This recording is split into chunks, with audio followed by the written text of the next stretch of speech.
여러분 안녕하십니까. 5월 14일 주일 넘치는 우리 교회 EQ 14일차 시작하도록 하겠습니다.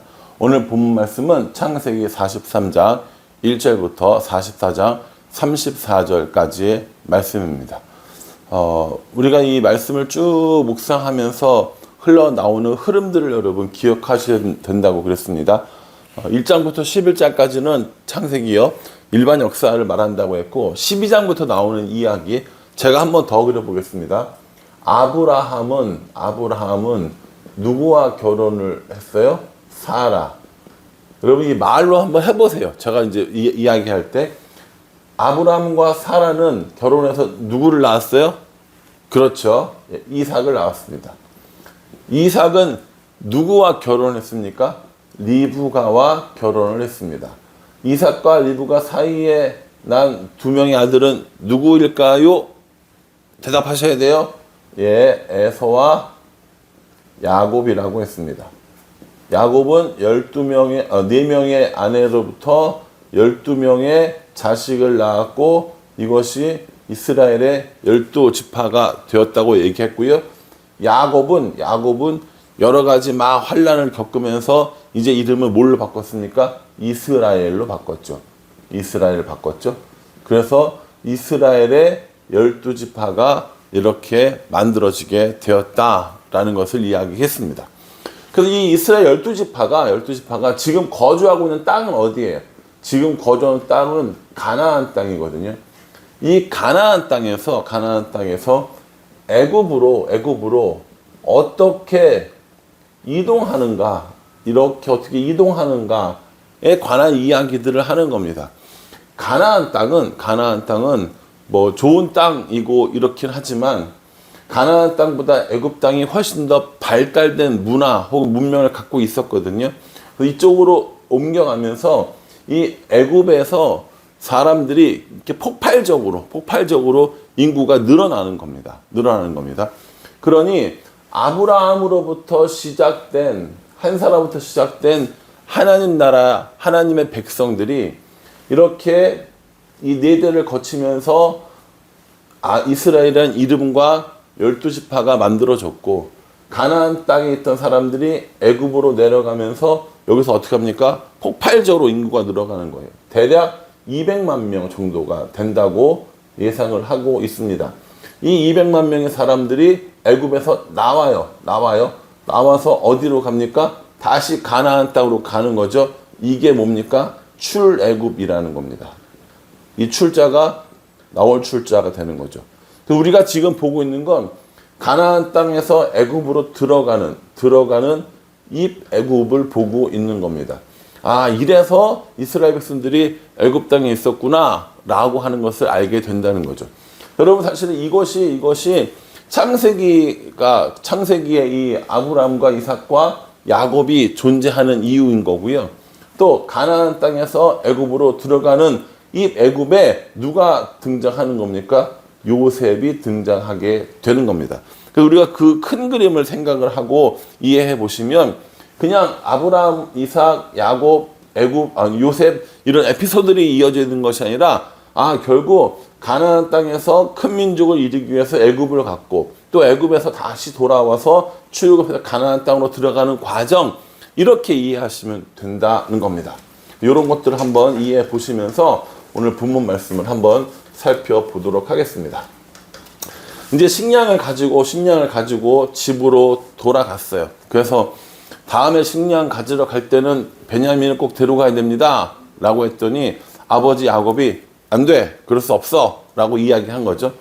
근데 그럴 수 없어요. 이미 시간이 지나서 먹을 것이 다 떨어졌는데, 아직도 기근은 한참 남았는데. 그러니까 이제 아버지가 이제 가야 될 상황이 된 거예요. 이제 다시 곡식 사러 가라고 그랬어요. 가라고 했더니 유다가 뭐라고 했냐면은, 안 됩니다.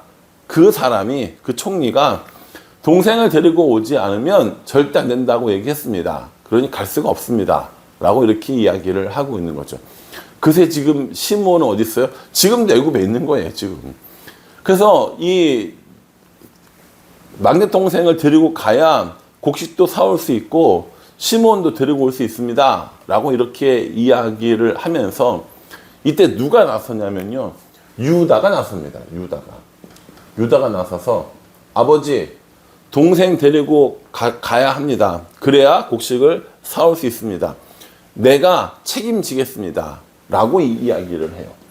자, 제가 저번에 그 요셉이 애굽으로 팔려나갈 때 두 사람의 이름을 기억하라고 얘기했잖아요. 그때 그 누구인지 생각나십니까? 예, 루벤하고 유다였습니다. 근데 이 루벤이 어떻게 합니까? 첫 번째 할 때는 루벤이 내가 책임지겠습니다. 라고 이야기를 하고, 이제 다시 갈 때는 유다가 내가 책임지겠습니다. 내가 그 베냐민 책임지겠습니다. 라고 이렇게 이야기하는 모습을 보여주고 있습니다. 그러니 성경을 그냥 쭉 읽으면 그냥 누가 그랬나 보다 라고 생각하는데, 루벤과 유다라는 이름을 유심히 보고 있으면 그때 요셉을 팔아먹었던 그 사람 누구였죠? 유다. 이제 세월이 한참 지나서 자기가 막내 동생 책임지겠다라고 하는 사람으로 바뀌었구나, 변화됐구나 라는 것을 우리에게 보여주고 있는 것입니다. 유다가 9절에 내가 책임지겠습니다.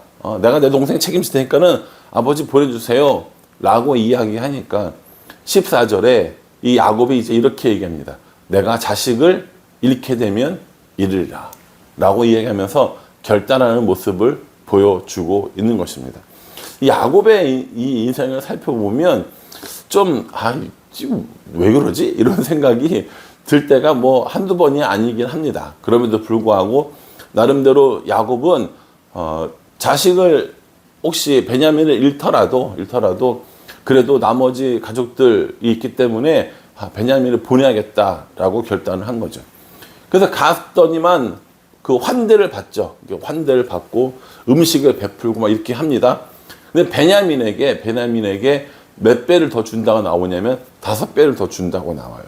저는 참 이게 아버지 야곱이 사실은 그 요셉을 채색옷 입히고 이렇게 차별하면서 이런 사태가 벌어졌는데, 또 똑같이 이 요셉도 자기 친동생이죠. 따지고 보면 친동생 베냐민에게 음식을 더 많이 주는 이러한 모습을 보면서 아버지를 닮았나? 이런 생각을 해보기도 했었습니다. 어쨌든 간에 총리를 만났고 이제 거기서 이제 대접도 잘 받고 다시 이제 가나안 땅에 올라오려고 하는 거죠. 올라오려고 하는데 요셉이 또 이렇게 일을 좀 만들죠. 다시 한번 확인해 보고 싶은 거예요. 이 사람들이 어떤 마음인가, 형들이. 그래서 이 형들의 곡식자루 다 있고 마지막에 이 베냐민의 곡식자루에다가 자기가 사용하는 은잔을 넣어줍니다. 그게 44장이 되는 거죠. 은잔을 넣어주고 한참을 간 다음에 다시 쫓아가서 은잔이 없어졌는데 너희들 중에 한 명 아니냐 그렇게 얘기하니까는 우린 절대 아닙니다. 난리가 났겠죠. 여러분 그 분위기 생각나시잖아요. 그 상상이 되지 않습니까? 그래서 열어보니까 누구의 이 자루에서 은잔이 나오는 거예요? 베냐민의 잔에서 은잔이 나오는 겁니다. 다시 돌아와서 이건 정말 아닙니다. 이런 일은 있을 수가 없습니다. 라고 하면서 누가 설명하냐면 유다가 설명을 해요. 유다가 설명하는 내용을 들어보면 이겁니다. 일단 우리는 어떻게 이런 일이 일어나는지 모르겠습니다. 라고 하고 아버지가 걱정입니다. 아버지가 동생을 하나 잃었는데 또 한 명의 동생을 잃으면 우리 아버지는 그걸 감당할 수 없습니다. 그래서 또 베냐민도 걱정을 하죠. 이 아이를 두고 우리는 갈 수 없습니다. 라고 이렇게 얘기를 해요. 그러면서 유다가 뭐라고 얘기하냐면 이렇게 얘기합니다. 33절에 이제 주의 종으로 그 아이를 대신하여 머물러 있어 내 주의 종이 되게 하시고 이렇게 얘기합니다. 이제 주의 종으로 자신을 말하는 거죠. 그 아이를 대신하여 그 아이가 누굽니까? 베냐민을 말하는 거예요. 머물러 있어. 어디에? 다 올라가고 그냥 자기가 있겠다는 거예요. 내 주의 종이 되게 하시고 내 주는 누굽니까? 요셉을 말하는 거죠.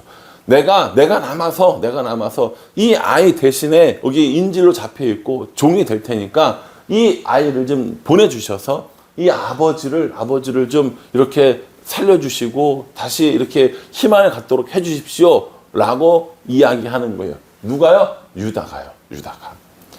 참, 이런 성경이 기가 막히지 않습니까? 유다, 이 어떤 사람이에요? 요셉 팔아먹은 사람이라니까요. 요셉을 팔았어요.